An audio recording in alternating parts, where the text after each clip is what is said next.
What's up, everybody? Shay here from VaporPenz. Hot topic of discussion today, Prop 65 and label compliance.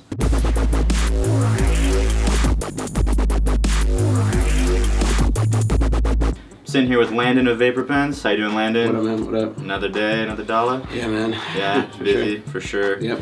Well, I read recently in the news that around, over 20 companies are being cracked down on for their labels and what they're not putting on their labels. Can you go into this topic a little bit? Yeah, that's correct. There's here in Alameda County, there's a PAC that, their goal is to sue private companies into compliance with certain regulations. Sue for profits. Yeah, but in this case, almost rightfully so. What basic Prop 65 states is that you must identify that if there's a chemical in your product known in the state of California and cause a range of potential harms, that you disclose that on your product. You'll see it on basically every beer bottle sold in the state of California. It's on there. So there are a lot of companies that didn't have any compliance information on there, didn't include Prop 65 warning, and this organization is their effort is to sue them into compliance. Mm-hmm. So what are companies not doing, and what should they be doing, pretty much? So I wrote a blog post about this a couple years ago, and I submitted here and there, and for us, it's label compliance is extremely important. This is the information you're communicating to your customers, and this information you're providing to build trust in between you and the customer. Here we just blew up one of our labels, and as you can see, about a third of our label is in what we can call our control information. Mm-hmm. We have the largest warning in the industry on our labels. We identify, obviously it's an American product made in California, born on dates, lot numbers, all the ingredients listed on there, who manufactures it.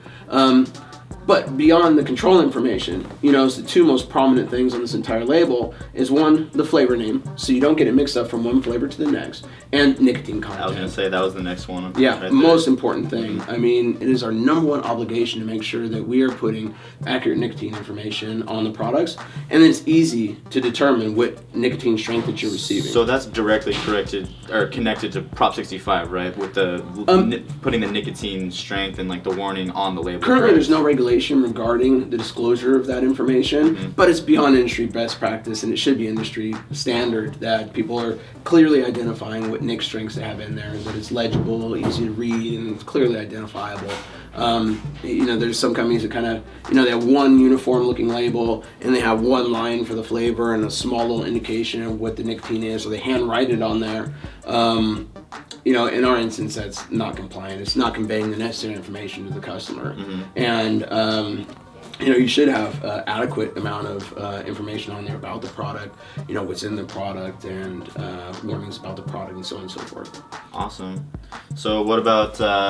you have a born on date and a lot number here as well. Yeah, let's talk about that real quick. On one of the previous blog posts, we talked about lot numbers briefly. That's what the process side of the process side of what we consider to be premium, and the lot number ties into the production of the batch, all the way back to the procurement of the inbound ingredients, through the chemistry, through the bottling, through the labeling, and so on and so forth. Does every e-juice bottle have a lot number on it, or ours or others in the industry? Others in the industry. No, there's very few that have lot numbers. There's some that are doing it right. I'm not trying. There are great companies out there. Definitely. They're doing everything they can think of to create a great product, and for all those guys, I applaud them. Competitor or not, I applaud them. But there is a percentage of the industry that isn't doing what would be necessary or even ethical information to provide to your customer. Mm-hmm. So there are some people doing it right, very few, but this should be a minimum, just not a guideline, but an exemplar of how label disclosure, ingredient disclosure and control can be done. Mm-hmm. One thing that we put on there too, a lot of people put expiration dates if you're lucky, and we put born on dates. There's a very specific reason for that. And that once we release the bottles to our suppliers and our retailers and so on and so forth, we don't have the ability to control storage environment. A bottle that's placed in the front window of a store and has 110 degree heat on it every single day is going to have a different shelf life than one that's stored in an appropriate cool environment. Mm-hmm. They're going to have different shelf lives. So to put an expiration date on there can be potentially in some instances, maybe misleading. Definitely. You have no control of how they're going to store it, what they're going to do with it after. No, so. you can provide guidelines, but you can't walk into every single store and force compliance. Sure, so, you know, it's difficult. So that's why I put born on date. You know, a lot of information that's bare minimum. You know, the ingredients and all the warnings. So in our mind, you know, this is a label that we would consider to be compliant at this point, even though the regulations don't necessarily exist at this point to force this compliance.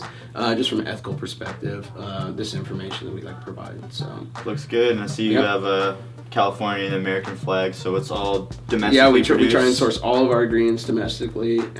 We try and look back at the certificate of origin, make sure it's an American produced ingredient.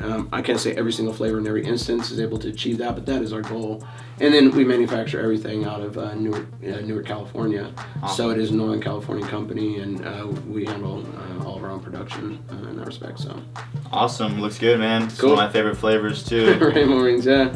All right, everybody, thanks for watching. Make sure to follow us on Facebook, Instagram, Pinterest, and to hit the subscribe button at the bottom of the screen so you can stay updated with all of our videos. Thanks again. See you next time.